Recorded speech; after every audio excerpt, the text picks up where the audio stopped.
പ്രവാസ ലോകത്തെ വാർത്തകളും വിശേഷങ്ങളും അതുപോലെ മാറി മാറി വരുന്ന നിയമങ്ങളും നേരത്തെ അറിയാൻ ഈ ചാനൽ സബ്സ്ക്രൈബ് ചെയ്യൂ. അടുത്തുള്ള ബെല്ലൈക്കൺ എനേബിൾ ചെയ്യാൻ മറക്കേണ്ട. നമസ്കാരം, ഒമാൻ വാർത്തകളിലേക്ക് സ്വാഗതം. ഇന്ന് ജൂലൈ 26. പ്രധാന വാർത്തകൾ. സമൂഹ മാധ്യമങ്ങളിലൂടെ സെൻട്രൽ ബാങ്ക് ഓഫ് ഒമാന്റെ പേരിൽ നടത്തുന്ന വ്യാജ ലോൺ തട്ടിപ്പിനെതിരെ മുന്നറിയിപ്പുമായി royal Oman police. WhatsApp, Snapchat, Instagram തുടങ്ങിയ സാമൂഹ്യ മാധ്യമ പ്ലാറ്റ്ഫോമുകളിലൂടെയാണ് CBOയുടെ പേരിൽ ലോൺ വാഗ്ദാനം ചെയ്ത് തട്ടിപ്പ് നടത്തുന്നത്.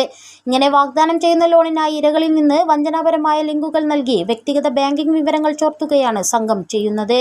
ഇങ്ങനെ ലഭിക്കുന്ന വിവരങ്ങൾ ഉപയോഗിച്ച് ഇരകളുടെ ബാങ്ക് അക്കൗണ്ടിൽ നിന്ന് പണം തട്ടിയെടുക്കാനാണ് സംഘം ശ്രമിക്കുന്നതെന്നും അധികൃതർ വ്യക്തമാക്കി. ഇത്തരം സന്ദേശങ്ങൾ അവഗണിക്കണമെന്നും വിശ്വാസ്യതയെക്കുറിച്ച് ഉറപ്പില്ലെങ്കിൽ അറ്റാച്ച് ചെയ്ത ലിങ്കുകളിൽ ക്ലിക്ക് ചെയ്യരുതെന്നും ROP പൗരന്മാരോടും താമസക്കാരോടും ഉപദേശിച്ചു. സെൻട്രൽ ബാങ്ക് ഓഫ് ഒമാൻ വ്യക്തിഗതമോ ഭവന വായ്പയോ മറ്റേതെങ്കിലും ബാങ്കിംഗ് സേവനങ്ങളോ വ്യക്തികൾക്ക് നേരിട്ട് നൽകുന്നില്ലെന്നും ശ്രദ്ധിക്കണമെന്നും അധികൃതർ ഉണർത്തി. അതേസമയം ഓൺലൈൻ തട്ടിപ്പുകൾ നടത്തിയ സംഘത്തെ അടുത്തിടെ അറസ്റ്റ് ചെയ്തിരുന്നു.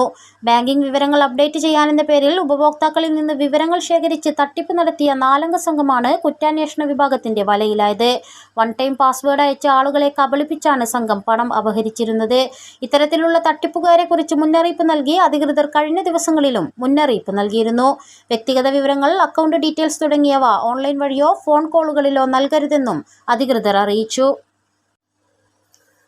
മുഖഷിൻ വിലായത്തിലുണ്ടായ വാഹനാപകടത്തിൽ സാരമായി പരിക്കേറ്റ യമനി പൗരന്മാരെ റോയൽ ഒമാൻ പോലീസ് ഏവിയേഷൻ വിഭാഗം എയർലിഫ്റ്റ് ചെയ്തു. 3 പേർക്കാണ് ഗുരുതരമായി പരിക്കേറ്റിട്ടുള്ളത്. കഴിഞ്ഞ ദിവസമായിരുന്നു അപകടം. സംഭവത്തെക്കുറിച്ച് കൂടുതൽ വിവരങ്ങൾ പോലീസ് പുറത്തുവിട്ടിട്ടില്ല. നിസ്വ റഫറൻസ് ആശുപത്രിയിലെത്തിച്ച ഇവർക്ക് വിദഗ്ധ ചികിത്സ ലഭ്യമാക്കി വരികയാണെന്നും പോലീസ് അറിയിച്ചു. തെക്കൻ ബാത്തിന ഗവർണറേറ്റിൽ ബർക്കയിലെ പ്രവാസി തൊഴിലാളികളുടെ സൈറ്റിൽ നടത്തിയ പരിശോധനയിൽ വൻതോതിലുള്ള നിരോധിത പുകയില ഉൽപ്പന്നങ്ങൾ ഒമാൻ കസ്റ്റംസ് അധികൃതർ പിടിച്ചെടുത്തു. കംപ്ലയൻസ് ആൻഡ് റിസ്ക് അസസ്മെന്റ് ഡിപ്പാർട്ട്മെന്റാണ് ഇവ പിടികൂടിയത്.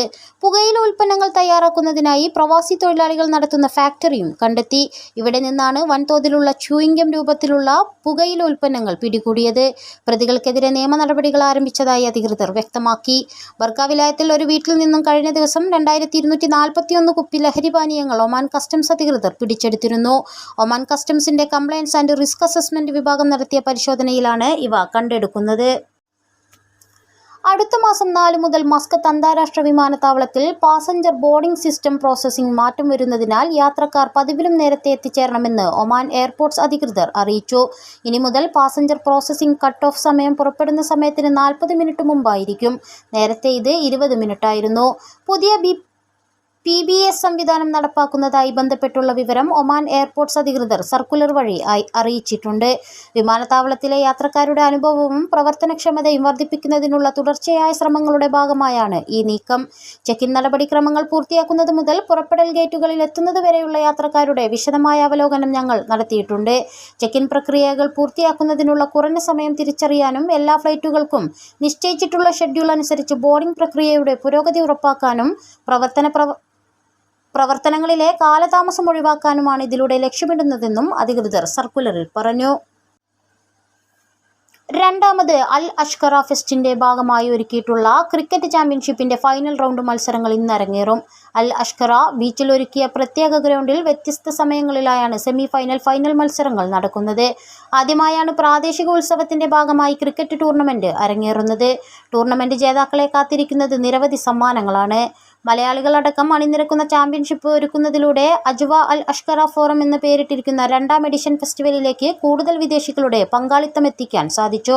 മത്സരങ്ങൾ കാണാനും ഫെസ്റ്റിവലിന്റെ അനുബന്ധ പരിപാടികളിൽ പങ്കാളികളാകാനും കഴിഞ്ഞ ആഴ്ചകളിൽ നിരവധി പേർ ഒഴുകിയെത്തി. വാരാന്ത്യം കൂടിയായതിനാൽ ഇന്നും സന്ദർശകരുടെ എണ്ണം വർദ്ധിക്കും. വ്യത്യസ്തമായ വിനോദ പരിപാടികളും അനുബന്ധമായി ഒരുക്കിയിട്ടുണ്ട്. ഈ മാസം 31 വരെയാണ് അഷ്കറ ഫോറം അരങ്ങേറുന്നത്.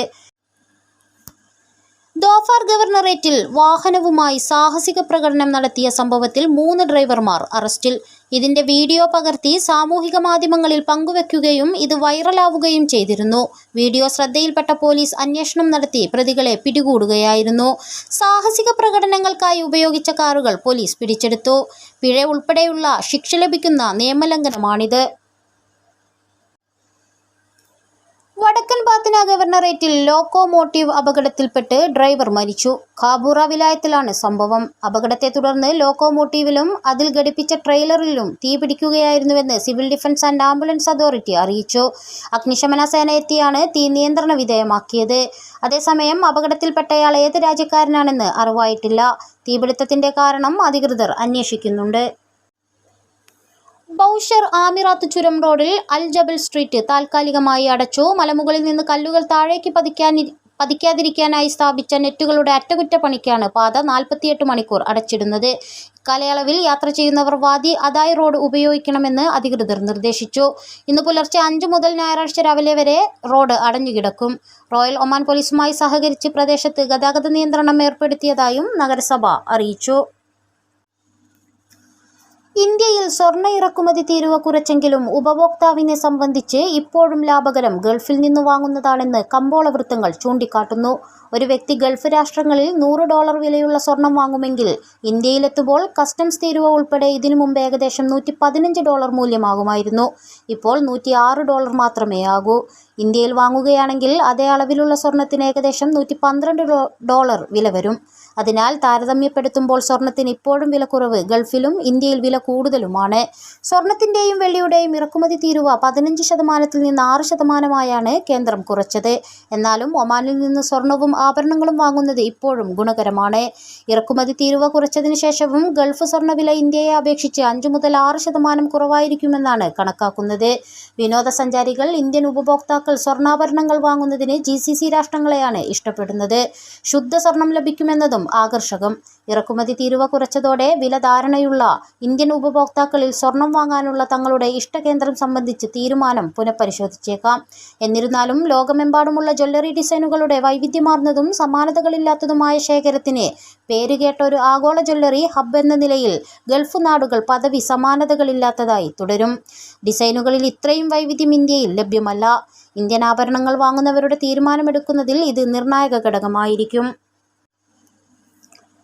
ഷെങ്കൻ മാതൃകയിൽ GCC ഏകീകൃത സന്ദർശക വിസ വരുമ്പോൾ വിമാന ടിക്കറ്റ് നിരക്ക് കുറയാൻ സാധ്യത. ബജറ്റ് വിമാനങ്ങൾ ധാരാളമായി രംഗത്ത് വരുന്നതാണ് കാരണം.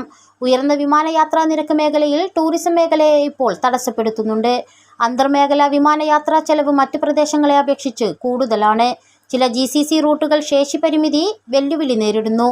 അതിൻ്റെ ഫലമായി ഇവിടങ്ങളിൽ യൂറോപ്പിലും ഏഷ്യയിലുമുള്ള പ്രദേശങ്ങളെക്കാൾ വിമാന നിരക്ക് വളരെ കൂടുതലാണ്. കുറഞ്ഞ നിരക്കിലുള്ള കാരിയറുകൾ രംഗത്ത് വരുമ്പോൾ യാത്രക്കാർക്ക് നിരവധി സാധ്യതകൾ ലഭ്യമാകും. സിംഗിൾ GCC ടൂറിസ്റ്റ് വിസയും വർദ്ധിച്ചു വരുന്ന ബജറ്റ് അൾട്രാ ലോ കോസ്റ്റ് കാരിയറുകളും യാത്രാ ടൂറിസം മേഖലയെ ഉത്തേജിപ്പിക്കുമെന്നും വരും വർഷങ്ങളിൽ യാത്രാ ചെലവ് കുറയ്ക്കുമെന്നും വ്യവസായ എക്സിക്യൂട്ടീവുകൾ പ്രതീക്ഷിക്കുന്നു. സൗദി അറേബ്യ ഒഴികെ GCCക്കുള്ളിലെ ആഭ്യന്തര യാത്രകൾ പൂർണ്ണമായും അന്തർമേഖലാ സാധ്യതകളെ ആശ്രയിക്കുന്നു. പ്രത്യേകിച്ച് UAEയിൽ നിന്ന് ഒമാൻ, കുവൈത്ത് എന്നിവിടങ്ങളിലേക്ക്. കൂടാതെ പ്രാദേശിക ടൂറിസം ഹബ്ബായ ദുബായ് പ്രാദേശിക അറബ് രാജ്യങ്ങളിൽ നിന്ന് ധാരാളം സന്ദർശകരെ ആകർഷിക്കുന്നു. ഇതൊക്കെ കാരണം യൂറോപ്യൻ, ഏഷ്യൻ എയർലൈനുകളുമായി താരതമ്യപ്പെടുത്തുമ്പോൾ വലിയ വിമാനങ്ങൾക്ക് കൂടുതൽ നിരക്കാണ്. കേന്ദ്ര സർക്കാരിൻ്റെ 2024 ബജറ്റ് തികച്ചും നിരാശാജനകമാണെന്ന് സലാല KMCC പ്രസ്താവനയിൽ പറഞ്ഞു. കേരളത്തെയും പ്രവാസികളെയും പാടെ അവഗണിച്ചാണ് ധനകാര്യമന്ത്രി നിർമ്മല സീതാരാമൻ ബജറ്റ് അവതരിപ്പിച്ചത്. മൂന്നാം മോദി സർക്കാർ നിലനിർത്തുന്നതിന് വേണ്ടി ആന്ധ്രാപ്രദേശിനും ബീഹാറിനും മാത്രം മുൻതൂക്കം നൽകിയാണ് ബജറ്റ് അവതരണം നടത്തിയത്. കേരളത്തിൻ്റെ പേര് പോലും ബജറ്റിൽ പരാമർശിച്ചിട്ടില്ല എന്നത് സംസ്ഥാനങ്ങളെ 2 തട്ടായി കാണാനേ സാധിക്കൂ എന്ന് പറയാതിരിക്കാൻ വയ്യ. കേരളത്തിൻ്റെ ഒരുപാട് കാലത്തെ സ്വപ്നമായ എയിംസ് എന്നത് ഈ ബജറ്റിലും നിരാകരിച്ചത് വിദ്യാർത്ഥികളോടും കേരള സമൂഹത്തോടുമുള്ള വെല്ലുവിളിയായിട്ടാണ് കാണേണ്ടത്. കേരളത്തിൽ നിന്ന് 2 കേന്ദ്രമന്ത്രിമാർ ഉണ്ടായിട്ട് പോലും യാതൊരു പരിഗണനയും കേരളത്തിന് ലഭിക്കാതെ പോയത് തികച്ചും നിരാശ നൽകുന്നതും ആഴത്തിൽ ചിന്തിക്കേണ്ടതുമാണ്. ഇതിന് കേരളത്തിൽ നിന്നുള്ള കേന്ദ്രമന്ത്രിമാർ മറുപടി പറയണം. കേരള സർക്കാർ വേണ്ടത്ര സ്ഥലം നൽകിയില്ല എന്ന മുടന്തൻ ന്യായമാണ് കേന്ദ്ര സഹമന്ത്രിയായ സുരേഷ് ഗോപിയുടെ ഭാഗത്തു നിന്നും ഉണ്ടായത് എന്നുള്ളത് അത്ഭുതമുളവാക്കുന്നതാണ്. ഇന്ത്യയുടെ വിശിഷ്യ കേരളത്തിൻ്റെ സാമ്പത്തിക സ്രോതസ്സിൻ്റെ മുഖ്യ പങ്ക് വഹിക്കുന്ന പ്രവാസികളെ അപ്പാടെ മറന്നുകൊണ്ടാണ് കേന്ദ്ര ബജറ്റ് അവതരിപ്പിച്ചത് എന്നത് ഇതിനോടകം തന്നെ സാമ്പത്തിക വിദഗ്ധർ എല്ലാവരും പങ്കുവെച്ചു കഴിഞ്ഞു. ഇതോടുകൂടി ഇന്നത്തെ വാർത്തകൾ ഇവിടെ പൂർണ്ണമാവുന്നു. കൂടുതൽ ഒമാൻ വാർത്തകളും വിശേഷങ്ങളുമായി വീണ്ടും കാണാം. നമസ്കാരം.